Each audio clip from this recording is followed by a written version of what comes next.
We begin in the city of Vardant, the trading capital of Western Gregor. This bustling city nestles just along the base of the Viblecrest Mountain, its monolithic shadow casting an almost permanent dimness in our city during this half of the year. Acting as a nexus for the various trade routes that run up, through, and under the mountain range, as well as its close proximity to the western shoreline, Vardant has become extremely rich in both caches and influence, as the highest elites that run Vardant control a hefty portion of the trade contracts for the entire country of Gregor. Now, of course, with any city, no matter how prosperous, there are slums, and in the city of Vardant, the slums are known as the Pebblewalk District. Run by the greedy Mayor Remley, the Pebblewalk District houses a meek poultry of businesses and taverns and run-down homes. In particular, we find ourselves at what looks like a run-down horse stable.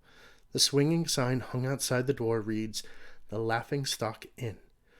Within, we see a modest tavern of mismatching furniture and borrowed tables. The entire western part of the tavern is an open stable lined with heavy heaps of hay and old wooden partitions. The sounds of tired snoring can easily be heard over the soft chit-chat of the few morning patrons. Though as the morning grows on, the quiet tavern begins to liven up. More and more patrons work their way to the tables and thick wooden bar where we happen to meet our first adventurer. Loudly trading stories of duels and fighting arenas with the barkeep is Ajax Tumbleton, well, Jax for short. A halfling fighter whose bravado and swordsmanship has gotten her far in these rougher parts. Her bubbly nature and eagerness to help, as well as her fighting prowess, has given her some modicum of a reputation here. She happily swaps stories with the barkeep, as the cloaked Elven Man, hunched at the shoulders, sits close by at the bar, clearly irritated by the boisterous conversation. This here is Ephrial, an elven ranger seeking refuge from the cold city streets and looking for whatever coin he can get to get him by. Past the bar, however, we see a gaunt frame of a young boy, swiftly dashing between tables, deftly snatching loose food scraps and unwatched trays as he hides beneath unoccupied tables. Soon we'll learn his name to be Luck, our resident warlock. And last but not least, we move our gaze to a half-elven woman dressed a bit finer than the other tavern goers. Her lack of any sort of armor or weaponry show a closer affinity to the arcane arts than that of melee combat. Kyra would soon find herself joining our adventurous party. As the day continues, one of the patrons stands from his seat and addresses the tavern. He's an elven man of thin frame and blonde of hair. His robes, though a bit dirty and torn, tell of a man who might be more well off than the others here, but not by much. He asks of the patrons for aid, as his business partner, Tullio Basal, has gone missing, and he is looking to hire individuals to aid in his recovery. The four aforementioned heroes all rise to the occasion, and are invited back to the Elven Man's table, where he pays for your food and drink, except for Lux, as he's already helped himself to the man's own meal and drink. He introduces himself as Alderon Maystayer, one of the owners of the local alchemist shop, A Wizard's Fancy, where his partner Tullio and him provide the city and guard with minor creations and tinctures. He describes how Tullio was last seen at the warehouse district, picking up a delivery order 2 nights before, and since then no one has seen of him. After a brief physical description, he also provides a charcoal rubbing of the key to his shop to aid in identifying Tullio, as he would be the only other holder of a key such as this. With an eagerness and excitement compared only to kids with a brand new toy, Jax jumps at the opportunity to help, and with the promise of a selection of items from Alderon's shop and a discounted rebate to any other purchases, the rest of the party reluctantly follows. Heading to the warehouse district, we learn that both Ephrial and Luck have a rather easy time navigating through the busy streets of the Pebblewalk district. Luck has an almost encyclopedic knowledge of the various alleyways and shortcuts through the city, avoiding crowds and clustered avenues, but much more likely than not avoiding attention from the local guards. Ephrial just has a knack for reading the right signs and passageways that legally lead the city-goers through the streets. So in no time, the crew finds their way to the outer gates of the warehouse district, where 2 guards stand guard. Unfortunately, the party is met with a bit of a hiccup, as the guards won't allow the party past the gates without proper verification that they are on official business for the city. It is now learned that a string of disappearances has racked the city for the past few days now, Tullio being one of many, it seems. As the group argues with the guard, Luck has the brilliant idea to invoke one of his otherworldly patron's abilities, vanishing in a bright light and disappearing from sight. This, of course, frightens and aggravates the guard, causing him to lash out with harsh words and threats of hanging if they don't leave immediately. Wishing to fulfill their task, the crew goes back to the Pebblewalk district in search of Aldron to receive a writ of passage to allow entrance to the warehouse where Tullio was last seen. We're introduced to a rather cluttered walls and shelves of a wizard's fancy. The burnt and somewhat exploded roof over the workstation behind the shop counter prove the work done here to be potent, if not dangerous, to say the least. Aldron quickly writes out a quick note and directs the group to head to the mayor's mansion for the mayor to officially approve the request. A quick walk to Remley's manor, and we are greeted with another set of guards in front of the mayor's mansion. It is here that we happen to meet one of the many fans of Ajax Tumbleton. The lead guard at the gates introduces himself to be Tybalt Jackson, and is a huge fan of Jax in all her duels. He is almost besides himself to have met her in person, but is remiss to say that the manor is closed for preparations of a large ball to take place within the next few days, and is unsure as to how long it would take for their request to be verified by the manor, as he is quite busy with his plans. But he agrees to rush this letter in particular, seeing as Jax is somewhat of a celebrity.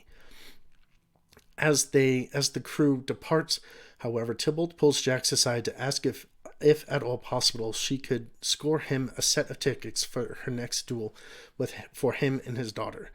Jax happily agrees. With night slowly approaching, the party makes their way back to the Laughingstock Inn to await confirmation into the warehouse districts. Drinks are had and food is laid before the group as they patiently wait.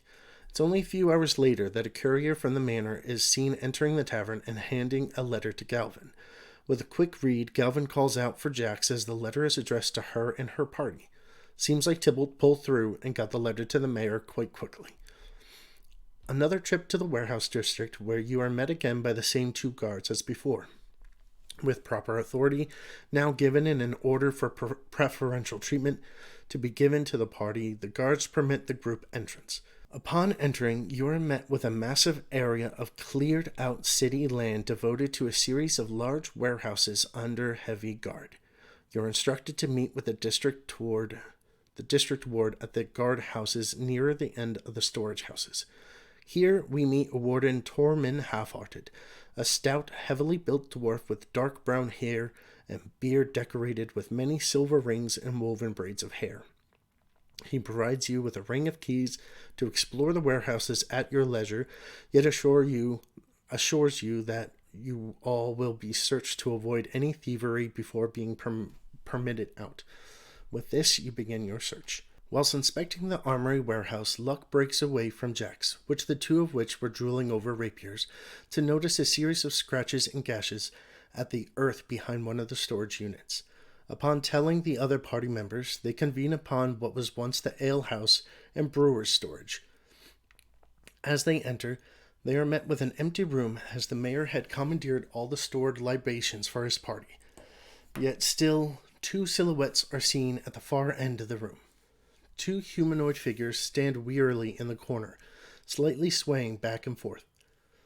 Jax approaches the nearest one, only for it to slowly turn toward her, showing off a grisly visage of gore and bone. The party have their first encounter against two skeleton creatures. The precise shots of Ephrial and his bow prove mightily effective. Luck and Kyra blast away at the foes with various magical ability, Jax's needle-like rapier piercing through the rotten meat. The fight is over before they know it. The two skeletal creatures have been felled. With further inspection, a hidden panel is found beneath a pile of broken crates.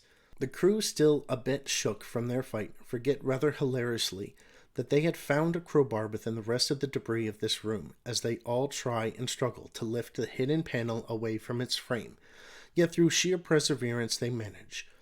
A dark stairway is revealed, with the contents of a broken wine barrel and blood spilling down making the stairs slick with moisture and viscera. As Luck unfortunately loses his footing, he spills down the stairs, landing at the base of what appears to be a hidden speakeasy under the warehouse above. With the rest of the crew meeting Luck at the bottom and casting of light, a series of blood marks are seen across the floor. The sound of chewing and heavy breathing can still be heard from somewhere within the room. The crew investigates the area and comes across more bodies in various states of decay and consumption. Large bits of meat are torn from bone, and a strange pale-skinned creature is found gnawing on a body. Another fight ensues. The strange creature lashes out with claws and barbed tongue, dealing rather destructive hits against Jax and Luck. Ephrial and Kyra keep their distance, sending shots of arrow and magic at the target. Another undead creature enters the fray to bother our heroes, but it is no match. Jax, being our up-in-front battler, spears the pale-skinned beast with a final blow, causing it to flop to the floor, dead. With the immediate threat seemingly destroyed, a rest is deservingly had, whereupon the body of a described Tullio Basal is found. Within its pockets was discovered a key of the same make as Alderon's. The key should be ample proof that Tullio was found, but not recovered. Strangely, a note was also discovered with the mess of bodies, though the ink was sullied due to the gore. This is where we fade out and finish our first session of the story. But worry not, as the story continues from there. Please consider following the Role Players Guild on Twitch to follow along the campaign and to watch our Pathfinder series DM'd by our very own Ajax Templeton.